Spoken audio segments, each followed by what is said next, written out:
আসসালামু আলাইকুম। ইসলামের পঞ্চভিত্তি বনাম আধুনিক শিক্ষায় শিক্ষিত লোকজনের মাতলা নেই। এখানে ইসলামের 5টি ভিত্তি দেখানো হয়েছে: কলেমা, নামাজ, রোজা, হজ ও যাকাত। এই 5টি ভিত্তির উপরে ইসলাম প্রতিষ্ঠিত। এই যে কথাটি, এটা কখনো 5 পিলার্স বলা হয়, কখনো 5 রোকন বলা হয়, কখনো পঞ্চভিত্তি বলা হয়, কখনো পঞ্চস্তম্ভ বলা হয়। ইসলামের মৌলিক বিষয় এই 5টি।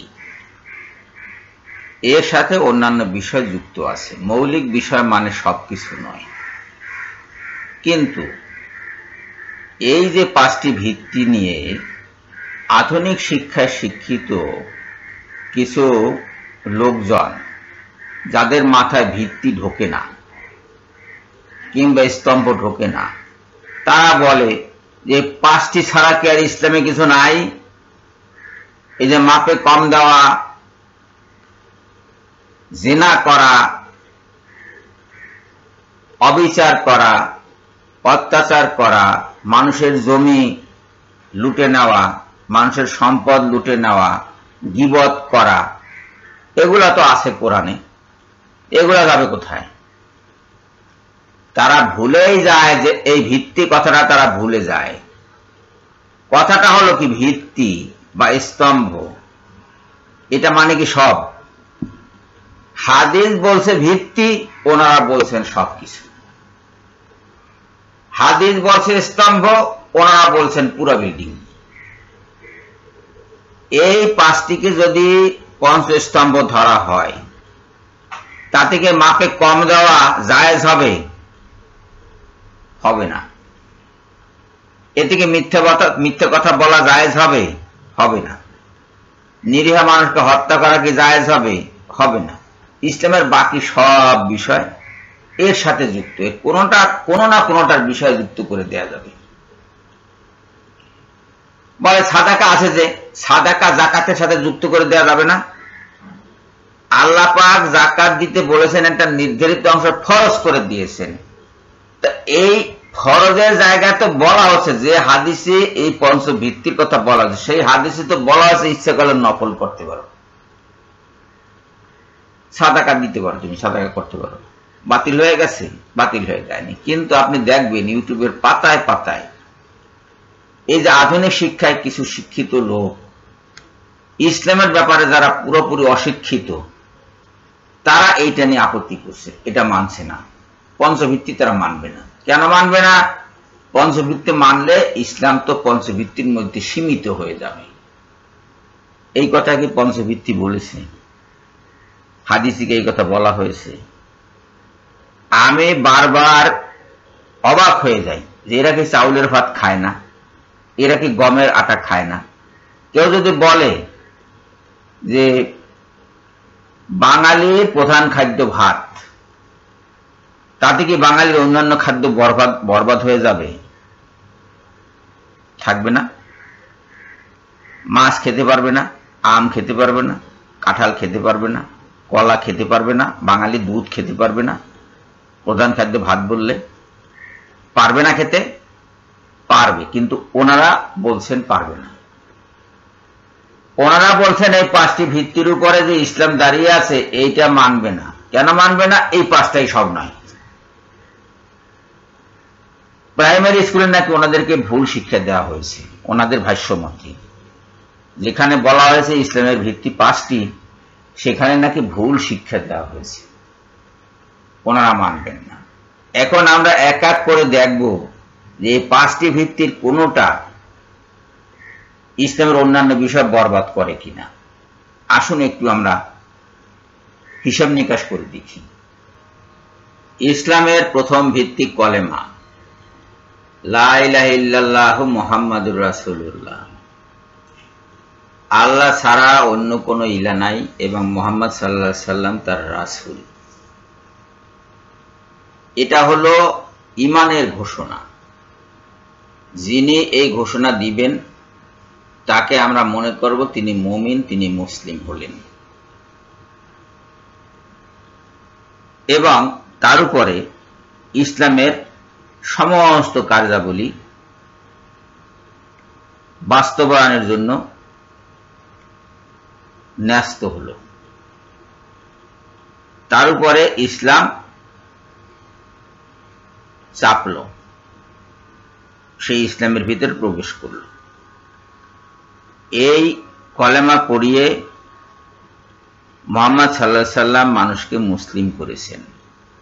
আজও যারা মুসলিম হয়, অন্য ধর্মাবলম্বী যারা আছে, তারা যখন ইসলামে প্রবেশ করে তখন এই কলেমাটি পড়ে ইসলামে প্রবেশ করে।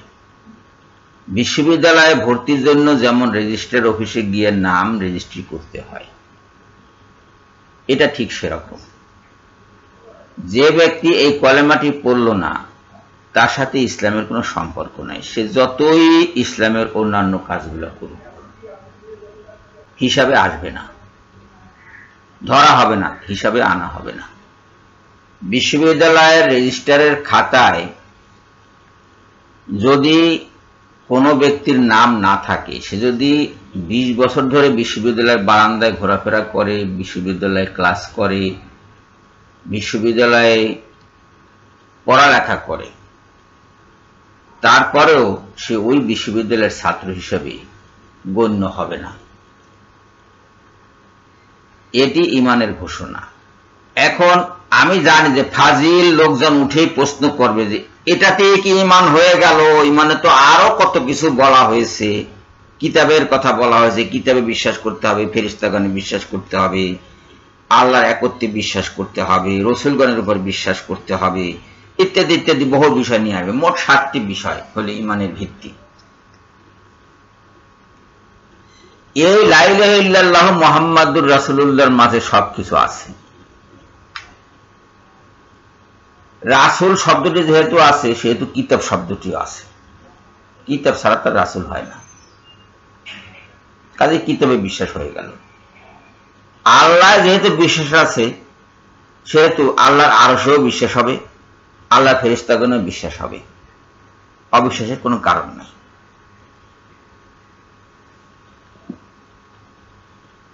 কাজে এই লা ইলাহা ইল্লাল্লাহ মুহাম্মাদুর রাসূলুল্লাহর মাঝে ঈমানের সমস্ত সারবস্তু ঢুকানো আছে। কেউ কেউ বলে যে এই কলেমা তো কোরআনে নাই, এটা মানবো কেন? কোরআনের কোথাও কি বলা হয়েছে যে কোরআনে যা আছে শুধু সেটুকুই মানতে হবে, বাইরের আর কিছু মানা যাবে না? কোরআনে কোথাও এই কথা বলা নাই। যারা বলছে কোরআন ছাড়া আর কিছু মানা যাবে না, তারা কোরআন বোঝেনি, কোরআন পড়েনি, কোরআন শেখেনি। কোরআন সেইটাকে শিক্ষা বলে যে শিক্ষা রাসূল সাল্লাল্লাহু আলাইহি সাল্লাম দিয়েছেন। কোরআনে বলা হয়েছে রাসূল সাল্লাল্লাহু আলাইহি সাল্লাম তোমাদেরকে কোরআন শিক্ষা দেয়। সূরা বাকারার 151 নম্বর আয়াত আপনারা দেখুন, সূরা জুমুয়ার 2 নম্বর আয়াত আপনারা দেখুন। রাসূল সাল্লাল্লাহু আলাইহি সাল্লাম কোরআন শিক্ষা দিয়েছেন এবং তিনি যেভাবে শিক্ষা দিয়েছেন আপনাকে সেভাবেই শিখতে হবে এবং কথা বলতে হবে। এর বাইরে কথা বললে সেটা মানা যাবে না, সেটা মুসলিমের কথা হবে না, অমুসলিমের কথা হয়ে যাবে। 47 এবং 48 এই দুটো সূরায় এই কলেমার 2টি অংশ আছে। লা ইলাহা ইল্লাল্লাহ আছে 47 নম্বর সূরায়, মুহাম্মাদুর রাসূলুল্লাহ আছে 48 নম্বর সূরায়। সূরা মুহাম্মদ এবং সূরা ফাতহ, এই দুইটা অংশ একত্র হয়েছে রাসূলের প্রজ্ঞায়, রাসূলের হিকমায়। কোরআন ওহীর মাধ্যমে নাজিল হয়েছে, এটা কোরআন বলছে। যারা ওহী বলতে শুধু কোরআন বোঝে, তারা ওহী বোঝেনি। কোরআনের বাইরেও বহু ওহী আছে এবং কোরআনের বাইরে ওহীর সংখ্যা বেশি কোরআনের চাইতে। এই কলেমা সেরকমই একটি ওহীর অন্তর্ভুক্ত বিষয়। এটুকু মানতে হবে। এটুকু না মানলে কোরআনের উপরে কারো অধিকার থাকবে না। যে লোক কলেমা না মানবে সে লোকের কোনো অধিকার থাকবে না কোরআন পড়ার। এখন বলবেন যে তাহলে কাফের মুশরিকরা কোরআন পড়বে না? হ্যাঁ, পড়বে। সেই পড়া আর আমি যে পড়ার কথা বলছি দুটো এক কথা নয়। যে লোক কোরআন শেখার জন্য পড়বে, জানার জন্য পড়বে, সে পড়তে পারবে। পড়ে যতক্ষণ পর্যন্ত লা ইলাহা ইল্লাল্লাহ মুহাম্মাদুর রাসূলুল্লাহ না বলবে ততক্ষণ পর্যন্ত সে কোরআন পাঠ করেছে বলে আল্লাহর কিতাবে, আল্লাহর রেজিস্টারে সে নির্ধারিত হবে না যে সে কোরআন পাঠক। এই হিসাবে তার আমল নামায় এটা লেখা হবে না। আমল নামায় তার হিসাব হবে না, হিসাবের বাইরে সে। যখনই সে লা ইলাহা ইল্লাল্লাহ মুহাম্মাদুর রাসূলুল্লাহ বলবে তখনই তার এই হিসাব কিতাব চলে আসবে। ইসলামে সে যে পুণ্যকর্ম করছে সেটা হিসাবে চলে আসবে। আর অন্য ধর্মাবলম্বী যারা, তাদের পুণ্যকর্মের ফল প্রতিফল দুনিয়াতে দিয়ে দেওয়া হবে, আখিরাতের জন্য এটা রাখা হবে না। আখিরাতে সে পুণ্যকর্মের জন্য কিছুই পাবে না এবং তাকে বিনা হিসেবেই জাহান্নামে পাঠিয়ে দেওয়া হবে। আমি বোধহয় বোঝাতে পেরেছি। আমার কথা হতে পারে যে বুঝতে কষ্ট হতে পারে কিংবা শব্দ চয়নে হয়তো ত্রুটি থাকতে পারে, কিন্তু সোজা কথাটা আপনাকে আপনার নিজ গুণে বুঝে নিতে হবে। কলেমা আপনি যতক্ষণ পর্যন্ত না পড়ছেন ততক্ষণ পর্যন্ত আল্লাহর হিসাবের খাতায় মুসলিম হিসাবে আপনি আসবেন না। এটা ভিত্তি, প্রথম ভিত্তি। কাজে এটা মানতে হবে। এটা না মেনে আপনি যতই দান করেন, আপনি যতই সঠিক বিচার করেন, যতই মাপে সঠিক দেন, যতই আপনার চোখকে হেফাজত করেন অন্য নারী থেকে কিংবা অন্য পুরুষ থেকে, যতই আপনি পবিত্র থাকেন, কোনো কিছুই হিসাবে আসবে না, আসবে না, আসবে না, আসবে না। আপনি সারা রাত ধরে যদি নামাজ পড়তে থাকেন, কাজ হবে না যদি এই কলেমা আপনি ঠিক না করেন। কলেমাটি যদি না পড়েন এবং এই কলেমার ঘোষণা যদি আপনি না দেন, আপনার হিসাবই হবে না। আপনি হিসাবের বাইরে। মুসলিম হিসেবে আপনার হিসাব হবে না। অমুসলিম হিসেবে হিসাব হতে পারে, সেটা ভিন্ন ব্যাপার। মুসলিম হিসেবে আপনার হিসাব হবে না। ইসলামের দ্বিতীয় ভিত্তি হলো নামাজ। হযরত মুহাম্মদ সাল্লাল্লাহু আলাইহি সাল্লাম বলেছেন, কাফের এবং মুমিনের মধ্যে পার্থক্য হলো নামাজ। মুমিন নামাজ পড়ে, কাফের নামাজ পড়ে না। এটা ইসলামের দ্বিতীয় ভিত্তি। যে নামাজ পড়বে না তাকে কাফের হিসেবে গণ্য হবে। কেন তাকে কাফের হিসেবে গণ্য করা হবে? কেন? নামাজ আসলে কি সেটা একটু লক্ষ্য করুন। নামাজ হলো, নামাজটা কি? এরা এখানে সিজদা দিচ্ছে। সিজদার মানেটা কি? আত্মসমর্পণ। আত্মসমর্পণকারী আরবিতে কি? মুসলিম। আপনি যতক্ষণ পর্যন্ত নামাজ না পড়বেন, অর্থাৎ আত্মসমর্পণ না করবেন, ততক্ষণ পর্যন্ত আপনি মুসলিম নন। এমনি করে সিজদা করে, রুকু করে, সিজদা করে আল্লাহর কাছে আত্মসমর্পণ করতে হবে, তবেই আপনি বিবেচিত হবেন মুসলিম বলে। তারপরে আপনার ন্যায় বিচার, আপনার সদাচার, আপনার সত্য কথা, আপনার দান সৎকা, এগুলো কবুল হবে আল্লাহর দরবারে। যতক্ষণ পর্যন্ত আপনি আত্মসমর্পণ না করবেন আল্লাহর কাছে, ততক্ষণ পর্যন্ত আপনার কোনো কিছু কবুল হবে না এবং আপনার আমল নামায় ওইটা লিপিবদ্ধ হবে না। হলেও তা সময় মতো কার্যকর হবে না। আশা করি এই দ্বিতীয় ভিত্তিটাও আপনারা বুঝেছেন। এই দ্বিতীয় ভিত্তি কি মানুষের অন্যান্য কাজকে বরবাদ করছে? করছে না। বরং যখন এই দ্বিতীয় ভিত্তিটা আপনি কবুল করছেন, তখন অন্যান্য কাজগুলো আপনার হিসাবের মধ্যে, আপনার আমল নামায় চলে আসছে। এটা বাদ দিলে হবে না। তৃতীয় ভিত্তি রোজা। এখানে ইফতারের ছবি দেওয়া হয়েছে। রোজা তো আর দেখা যায় না। তাই ইফতার অথবা সেহেরি যেটাই ধরেন না কেন সেটা দেখানো হচ্ছে, দলবদ্ধভাবে করছে। রোজা হলো তৃতীয় ভিত্তি।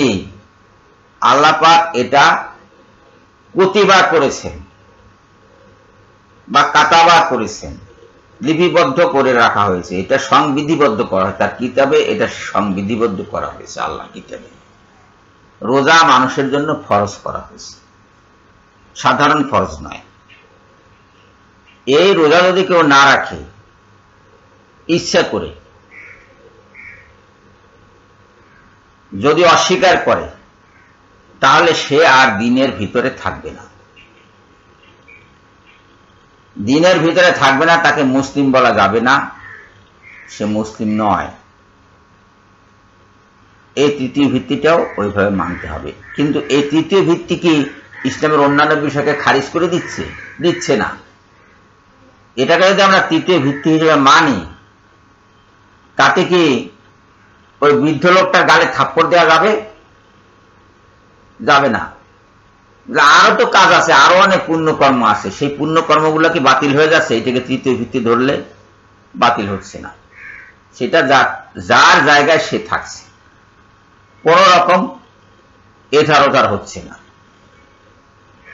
যদি আপনি চালের ভাত খেয়ে থাকেন কিংবা গমের রুটি খেয়ে থাকেন, তাহলে এটা সহজেই বুঝতে পারবেন যে কেউ রোজা রাখলে বা রোজা রাখার কথা বললে, রোজাকে তৃতীয় ভিত্তি ধরলে ইসলামের অন্যান্য বিষয় বাতিল হয়ে যায় না, অন্যান্য বিষয় বহাল থাকে।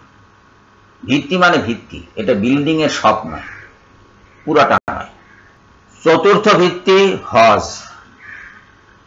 যার সামর্থ্য আছে সে হজ করবে, কাছের লোক এবং দূরের লোক সবাইকে হজ করতে হবে যদি তার সামর্থ্য থাকে। জীবনে একবার হলেও হজ করতে হবে, সামর্থ্য থাকবে। হজ মানে কাবার তাওয়াফ,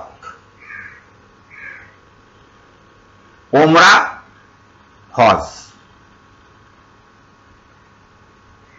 এটা করতে হবে।